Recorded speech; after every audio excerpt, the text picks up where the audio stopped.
What was he saying that was heinous? Now, I don't put it past the fact that living that promiscuous lifestyle, living that, you know, drug fueled, um, alcoholic lifestyle, could have driven him. I won't put it past him. I won't put it, if you're living that type of lifestyle, maybe you did, you know, you ended up doing some questionable things, all right? But right now, we don't know. We don't know. There's no evidence. There's no clear evidence, okay? But what was he saying? Because she keeps attacking men by mentioning this lad culture. What was he saying? Under the guise of, I guess, humor, he was talking about his accessibility to women. Yeah. He made some off-color jokes that questioned, I guess, a woman's ability to kind of resist him, and how there may be some duress in doing so. These were jokes that he made, okay?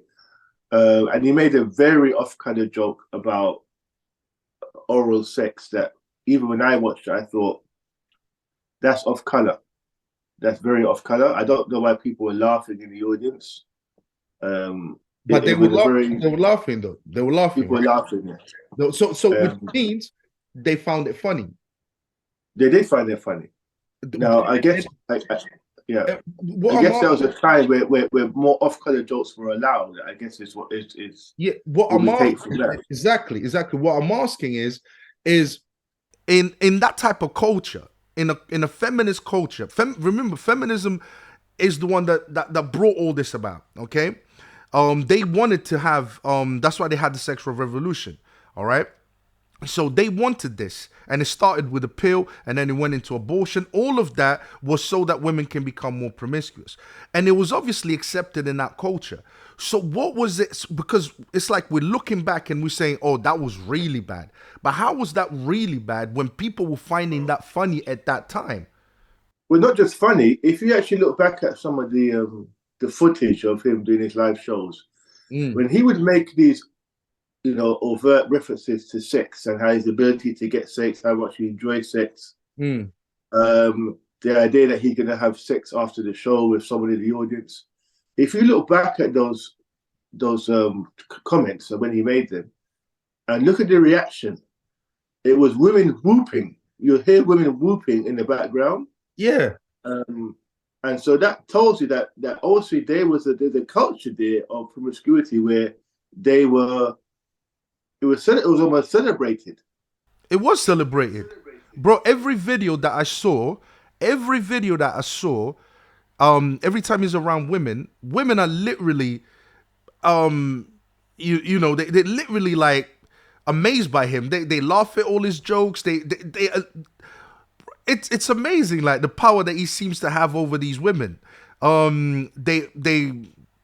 They look at him almost like a, you know, this amazing person, or you know, and they don't seem scared. They don't seem you know, afraid of him. They don't they the way they painting him, I don't see that in the faces of the women that he was. When I look at the footage, I don't see those women. I don't see the fear in those women's eyes. I don't see. I see them loving the guy. I see them celebrating the guy. I see them wanting to get close to him. So I don't see that. This is the thing. I'm glad you said that, because what is happening now is the fact that he was being so promiscuous is now alongside the abuse, the allegations of abuse. Mm. Just that alone is being demonized. Look at this guy. He was a sex addict. He was sleeping with all these women, and that's being used against him. At Yeah. the time, he was being celebrated for it, to the point where the public newspapers were giving him awards for Shagger of the Year. Struggle. I'm glad you brought that up.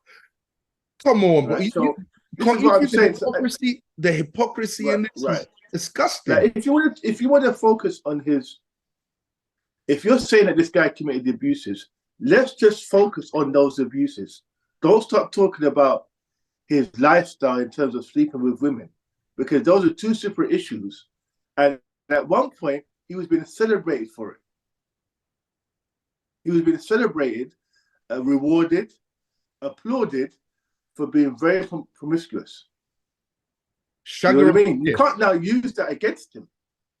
You They can't called him use that Shagger. against him. Was he Shagger of the Year 3 years running or 2 years running? Yeah, I think it was 2 years running. I think they gave him that award. Uh, So this is what I'm saying. You can't use that against him now. You yeah, can't say, "Oh, look how promiscuous he was," and that's why they link it to the abuse, because that's not fair. Because first of all, just because a man is promiscuous doesn't mean that he automatically becomes abusive. That's the first thing that is they're trying to push. that's exactly what they're trying to push, and that's what I see in this article. That's exactly what I see in this article. It's they trying to, The irony is, Nelson, if you actually look at things objectively, it's actually men that have less access, I believe anyway. mm, That more like, if you look at just again being objective, men that are but that have less access to women, I won't say will be more likely, but there's a high probability that a man that is struggling in that area will be more likely to be, abusive or not understand. I think what you're saying is men that have less access but still desire it. There are men that do not want to be promiscuous. They want to find a wife. They want to be with that woman.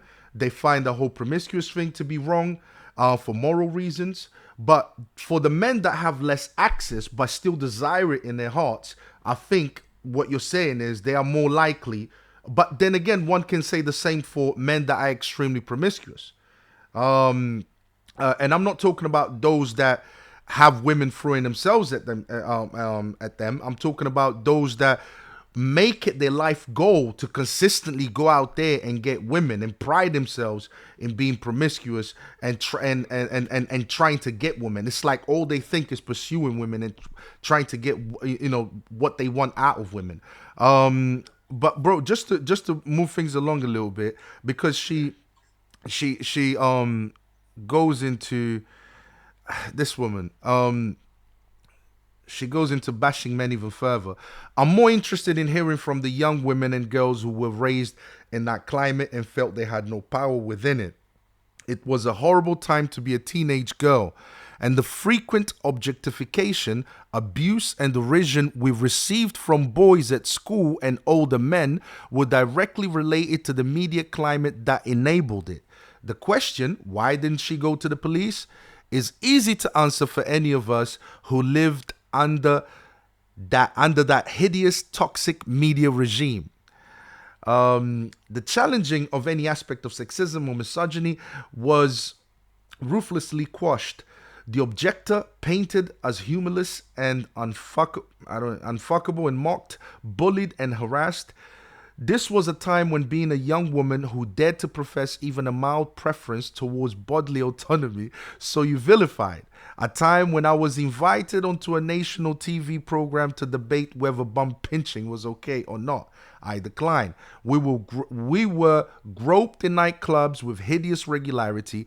We were fair game. Try to square that with going to the police when your physical integrity has been violated. Can you see the language that she's using? Well, I mean, That look, she's using it's yeah, look. I'm not gonna look. Okay, this is what I'm gonna say on that. I would say there was a time, there has been times where there's been less regulation around language with regards to sexism. mm, So, things have changed in some regards in terms of you can't just say what you want about women. And there's been push towards uh, you know um, valuing women's right to say no, and what is, there was a time when you could rape a lady, a woman, and what your wife, and that's changed. So we can't. She has, in terms of her highlighting the culture where there was more, less protection for women. Yeah, she may have a point there. mm. But as always, there's an embellishment going on and a sensationalization, because obviously she's writing an article that she wants people to read. And this is something that I find, and I have an issue with, generally speaking, is um, when a man does something wrong, there's this knee jerk, and it usually comes from people who are self-confessed feminists. There's this knee jerk reaction to then lump all men together as if we're somehow complicit or should take some type of accountability for the bad behavior of what is a minority of men. And this is something that I constantly see and I constantly argue against, is that you can't take the behavior of one man or a few men and then suggest that all men either behave that way or are complicit in it or agree with it. Mm. You can't, I mean, this is my issue. This kind of sweeping language, generalizations of to create this idea that all men are these like predators and ravenous wolves that probably, have no respect for women. That's that kind of scenario that a lot of these people who claim to be feminists push, that men are just, generally speaking, by nature, abusive. That was my problem with the language. The language seemed to imply that all men are somehow a part of this. Yeah, Sweeping generalizations. when really and truly, it's a promiscuous culture, and a very small amount of men were actually out there doing what she's basically what she was basically talking about. My only issue is the language that she's using. To someone new reading that, immediately they would be thinking, "Oh wow, all men were out here doing all this to women," and this is a lie, and this is a lie, and that's how feminists basically, push their propaganda.